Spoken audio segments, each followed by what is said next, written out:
sorry చెప్పిన కిటికీ ఏమైపో వెతికి వాట్సాప్ చేస్తావా మా పుల్ని కదిపి మా మాట పెట్టి చంద్రుణ్ణి తెస్తాగా బయటకు వచ్చి చూస్తే టైం ఏమో 3 o'clock ఇంటికి వెళ్ళి మొత్తం రోడ్డు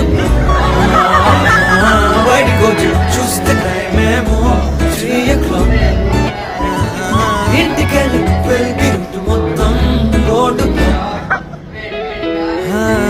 ఎఫ్ఎంలో ఎవరో పాడితే ఒళ్ళంతా ఎందుకో ఊగనే యాపిల్ పండులా సూర్యుడే ఏరోప్లేన్ లా నాగుండే తేలిందే గాలిలో మబ్బులా జారిందే నేలపై నీడలా ఒళ్ళే కూర్చనే సడన్ గా చల్లగాలే వెళ్ళన్నా